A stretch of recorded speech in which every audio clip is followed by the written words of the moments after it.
اب آخر کے اندر بات کہتا چلوں کہ سیرت میرے بھائیوں کہنے سننے کا نام نہیں ہے، سیرت اپنی زندگیوں کے بنانے کا نام ہے۔ برا نہیں مانے گا، دل کے کان سے سنیں۔ آج اس وقت ہمارا ملک مسلمانوں کی بد اخلاقی کی وجہ سے جس سطح پر پہنچ چکا ہے، ایسے سیرت کے جلسے اور سیرت کے سننے کے بعد میں ہمیں مسلمانوں کے ساتھ نہیں بلکہ برادران وطن کے ساتھ بھی صحیح اسلام پیش کرنے کی ضرورت ہے۔ میں دور نہ جاتے ہوئے ایک سیمپل دے کر کے میں آگے اپنی بات کو بڑھاؤں گا، ذرا بیدار ہو جائیے تھوڑا۔ یہ آخری مجلس سے پتہ نہیں اس کے بعد کے اندر پھر سیرت کے عنوان پر کب ملتے ہیں ہم۔ کانگریس کے بھوت پرو اور سابق ممبر آف پارلیمنٹ حضرت مولانا اسرار الحق قاسمی رحمت اللہ علیہ فرماتے ہیں، میں کانگریس کی میٹنگ نمٹا کر کے جا رہا تھا، سامنے ایک چائے کا گلہ، 2002 کا اس وقت ملک کے اندر گجرات جل رہا تھا، میں بیٹھا، قریب کے اندر مزار تھا، 2 ہندو آئے، چادر چڑھائی، سجدے کیے، میں برابر دیکھ رہا تھا، میرے ساتھ کے اندر میرا ہم سفر بھی تھا، میں نے صبر تحمل سے کام لیا، دیکھتا رہا وہ گجرات کا منظر اور یہاں پر یہ سر تسلیم خم، لیکن میرے ساتھی سے رہا نہ گیا، اس نے کہا ذرا پوچھنا ہے۔ وہ کیا پوچھتے ہو؟ کہا گجرات میں ہم کو مارتے ہو اور یہاں پر تم اپنے سر کو جھکاتے ہو، وہ بھی مسلمان ہے یہ بھی مسلمان ہے۔ اس نے کہا اگر یہ صاحب قبر جیسے اگر تم مسلمان بن جاؤ تو ہم تم کو بھی سجدہ کرنا شروع کر دیں گے۔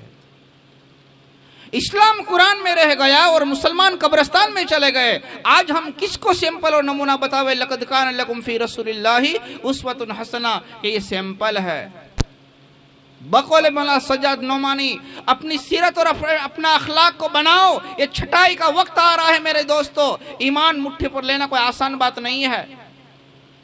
میں خطبات آزادی وطن ایک کتابچہ بزرگوں کی دعاؤں سے مرتب کیا ہے۔ چند سال پہلے مانگرول کے آستانہ سجادہ نشین میرے رفیق محمد فرقان صاحب سید نے سابق ممبر آف پارلیمنٹ شعلہ زن خطیب زمان مولانا عبید اللہ خان اعظمی برکاتی حفظہ اللہ تعالیٰ کو جب مانگرول کے اندر بلایا اور آستانہ کے اوپر رکھا،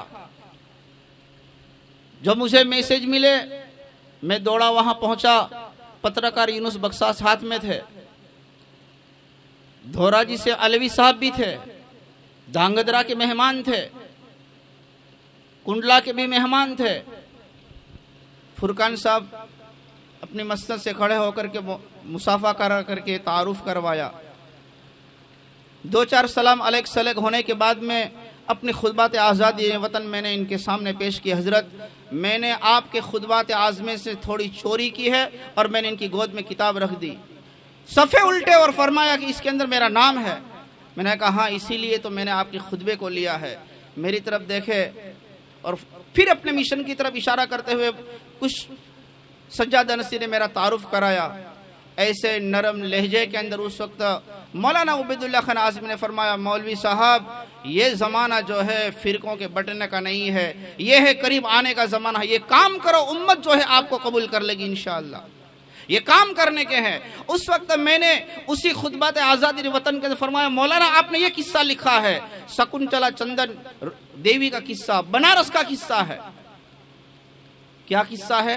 عالمگیر کے زمانے کے اندر میرے ہم نام اس کا کوتوال تھا، اس نے ایک غیر مسلم عورت کے اوپر نگاہ اٹھا لی، گناہ کی، اور اس کو ڈولے میں بٹھا کر لے جا رہا تھا۔ اورنگزیب کے پاس شکایت چلی گئی، اورنگزیب نے کہا جب تک اس کا فیصلہ انصاف نہیں دوں گا میں کبھی بھی پانی نہیں پیوں گا۔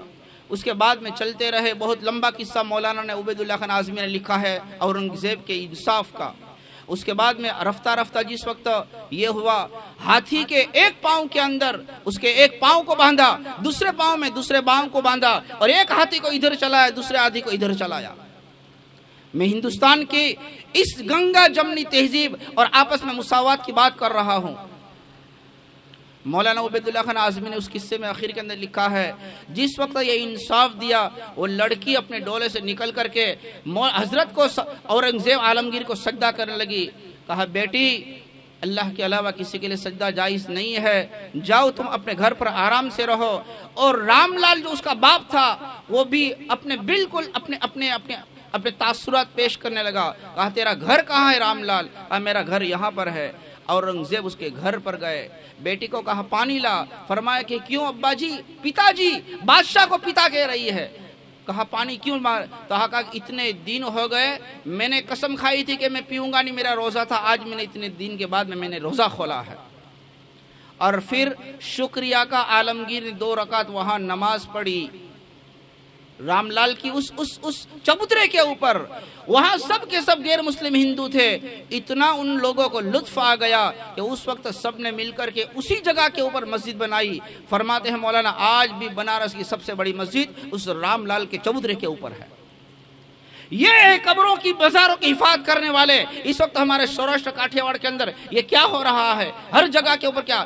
ہم اپنی عقیدت کے ساتھ میں جب اپنے اخلاق کو چھوڑیں گے، اپنے اسلام کو چھوڑیں گے، اپنے عشق و محبت کو چھوڑیں گے، تو میرے بھائیوں پھر اللہ تعالیٰ کی طرف سے ہوائیں ایسے آئے گی۔ اس لیے آپس میں محبتوں کو بانٹو۔ یہ سیرت کے جلسے جو ہے آپس کے اندر عزتوں کو بانٹنے کے لیے ہے، اپنے برادران وطن کی خدمت اور ان کے سامنے اچھے اخلاق پیش کرنے کے لیے ہے۔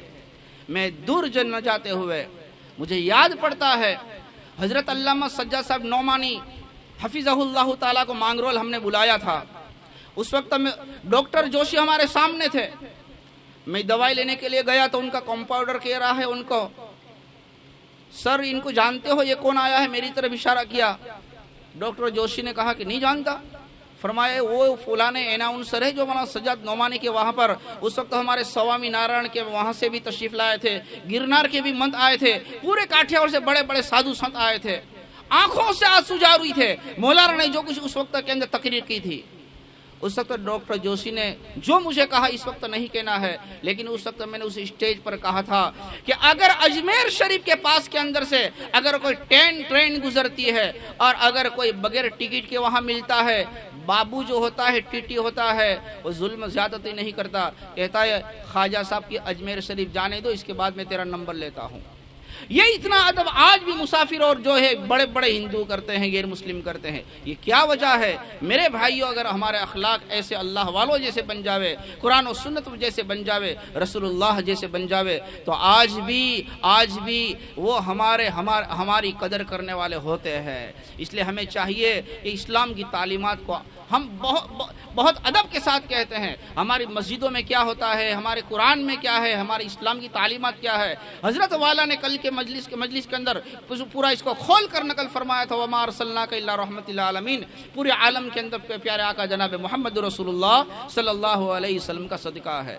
اس لیے ان سیرت کے اجلاس کو سن کر سنسری نہ کرو، اپنے اخلاق کو، زبان کو، جذبات کو کنٹرول میں کرو، ہر چھوٹے بڑے کا اکرام کرو، محبتوں کی ہواؤں کو عام کرو۔ اللہ تعالی ہمیں صحیح سمجھ نصیب فرماوے۔